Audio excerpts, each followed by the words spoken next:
Den lille Karen er en realistisk novelle, der er skrevet i 1830 af den kvindelige forfatter Thomasine Guldenbauer. Miljøet i Den lille Karen kan deles op i 3 kategorier: hendes barndomshjem, et sted hvor hun er i pleje, og hendes voksenliv. Karens barndomsmiljø var et meget fattigt, men dannet og kærligt hjem.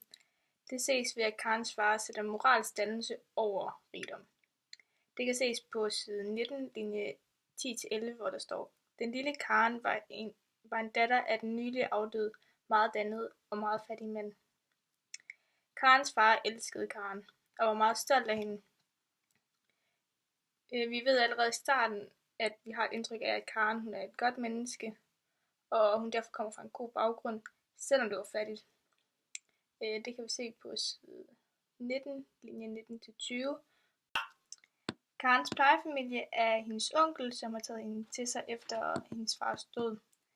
Hjemme hos onklen, eller den her plejefamilie, beskrives miljøet som et typisk biedermejermiljø, fordi at fruen i huset sidder og syr med sine døtre, og manden i huset sidder og læser avis eller har møder med andre mænd og gør sådan ting for forretning og sådan nogle ting. Og det kan vi se, der står på side 19, linje 6-8, hvor der står: i stuen, hvor fruen i huset med sine 2 døtre sad og arbejdede ved skinnet af lyset af lamper, mens herren sad ved siden, ganske fordybet i de nylig ankomne aviser. Det her det viser det typiske biedermejermiljø, og det er der, at Karen er i sin plejefamilie. I Karens voksenliv blev hun beskyttet af den her skytsum, som vi har en fornodning om, at det er Has, og han ligger for døden. Karen bringer tanten ud for at hente Karen, som han har til sinde, at han vil ægte hende. Hans hensigt er, at når han ligger for døden, så kan Karen blive hendes enke, og dermed få al hans rigdom og den her stand og hans gods, og derved få et bedre liv. Hans betingelse er dog, at han ikke vil giftes med hende, før han ligger lige før døden. Og det kan vi se på side 24, linje 20-23, hvor der står: Vil jeg lægge deres varme, friske hånd i min kolde og vise. Nu når døden står ved min side som en sikker forlover, vil jeg binde en blomstrende skabning til en usel krøbling. Her der kan vi se, at han ved sit dødsleje, og det påvirker hendes sind, hvor hun ligesom, fordi Karen hun ønsker sig det her. Hun ønsker sig at komme ind i det her miljø, hvor hun ligesom har den her status, fordi at dengang der var det meget vigtigt at have en status, og ikke ende som, hvis hun havde taget med løjtnanten, så havde hun endt i et meget værre miljø, hvor hun nu gerne ville være i det her biedermejeragtige miljø, hvor hun har gode muligheder og gode penge og sådan noget. Det ender så med, at Herr S. han bliver rask igen, og hun kommer så til at leve det her biedermejermiljø igen, hvor hun så lever sammen med Herr S., hvor livet byder på selvfølgelig mange op- og nedture, men de forbliver sammen, og de senere får en søn, hvor hun så ligesom, hun føler, at hun har ingen tomhed i sit hjerte, og hun er ligesom i sit hjem, og hun føler sig tilpas, og selvom han er en gammel mand, så føler hun, at det er det rigtige sted, hun er kommet hen. Personerne i den her historie er Herr A, den lille Karen, løjtnant H, Herr S, den gamle tante og Karens far. Herr A er Karens onkel. Han anses som en rig og anset embedsmand. Herr A er også gavmild, da han tager Karen ind til sig efter hendes far død. Dog har Karen ikke samme status som sin kusine, fordi at faren stadigvæk er fattigere, og det kan man også se ved, at Karen hun sidder og syr sin simple kjole, hvor hendes kusine sidder med pynt og fine kjoler og sådan noget. Derfor kan vi så se, at Herr A, altså han er gavmild, fordi han tager hende ind, men han er ikke helt så gavmild, fordi han ikke lader hende ligesom få de her flotte kjoler, og han giver ikke så meget som til sine egne døtre. Men derfor får hun har det stadigvæk godt. Karen hun er en elskværdig pige på 15 år, som besidder alle kvindelige egenskaber, som hun har lært af sin tante. Og det kan man læse på side 19, linje 18-23. Derudover så har Karen en far, som ser hende som en ukendt skat, som skal vises frem til alt og alle. Og det her kan man se på den måde, forfatteren har valgt at fremstille Karen gennem farens beskrivelse.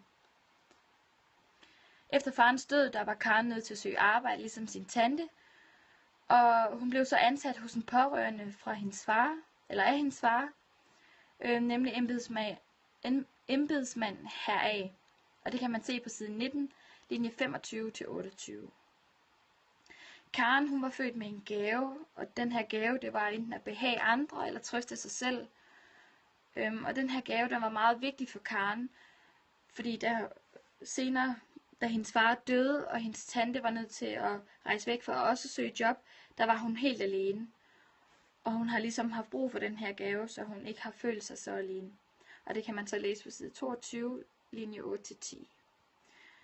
Karen, hun har også gennem hele historien set moralklog på de her fristelser, som har været der. Og hun ved godt, når noget føles forkert, men hun har også haft en hjælpende hånd via den her skytsånd, som hun har delvist og meget ofte været enig med, og har ikke haft lyst til at være den her skytsånd ulydig. Og derfor har hun så til sidst i historien om hele moralens betydning fået en høj status og mange penge, og hun har fået et lykkeligt liv. Løjtnant H. er en smuk og behagelig mand, og det læses på side 20, linje 19. Han er med sin mor kommet helt fra København for at besøge herr A's familie, da de står i venskabelig forbindelse. Løjtnant H. repræsenterer i den her tekst en dengangs player, da han viser sin kærlighed til Karen, og hun gengælder hans kærlighed med hendes uskyldige, men trofaste hjerte. Han er ikke til at stole på, og han er meget utroværdig, og det ses i teksten, da løjtnant H. skal giftes med Karens kusine, frøken Louise, men alligevel viser sin kærlighed til Karen, og derved så også viser, at han gerne vil være sammen med Karen. Han er ikke til at stole på, og han er utroværdig, og det ses ved, at han skal giftes med Karens kusine, frøken Louise, men stadigvæk gerne vil være sammen med Karen. Derfor er han ikke til at stole på, og derfor har Karen heller ingen fremtid med ham, selvom at han lover hende, at de nok skal få et liv sammen. Hun skal dog bare vente, men der er ingen fremtid for det. Herr von S., han er den gode ældre mand i den her historie. Han giver meget og forventer ikke at få noget igen. Og han beskrives i historien som afskyelig, og det ses på side 20, linje 6-7. Han er som sagt velhavende, men han er ikke kun velhavende. Han er en velhavende godsejer, og han er høj status. Han er meget omsorgsfuld og beskyttende, og en meget venlig person. Derudover er han dannet, og han er meget ydmyg, og så er han god til at beherske sig selv. Og det ses blandt andet i teksten, hvor han kun vil gøre Karen til sin hustru, og i hans tilfælde, eller håbende tilfælde, hans enke, da han vil lade sig gifte med hende, så hun kan arve alt hans gods og et fint sted at være i udlandet, så hun ligesom kan forsørge sig selv. Hans mening var dog ikke, at han bare ville være sammen med Karen, for at kunne passe på hende. Han havde egentlig troet, at han ville dø, og derfor efterlade hele hans arv til hende, men sådan skulle det ikke gå. Og derfor får han så et rigtig lykkeligt liv med hende, hvor hun i sidste ende kommer til at elske ham. Og han er selvfølgelig glad, fordi at han har i bund og grund altid elsket hende, men kunne godt se, at deres situation, i og med at han er noget ældre end hende, at den ikke ville være så acceptabel for hende måske, som måske havde håbet på at skulle være sammen med løjtnant H. Men hele hans lykke blev ligesom vendt. Herr von S. har desuden også været Karens skytsånd, som har ledet hende på rigtig vej, både i forhold til social status, men også i hans tilfælde, at han ikke kunne sætte skam på sit navn i den forståelse, at hvis hun har været rundt med mange andre mænd, så vil hans gode navn blive sat på spil, fordi han har valgt at ægte hende, så hun kunne få hans arv. Den gamle tante, hun er en rigtig kvinde. Hun syr, hun laver mad, hun gør rent, og hun kan opføre sig som en pæn og anstændig kvinde. Og de her kvindelige besiddelser, dem lærer hun fra sig.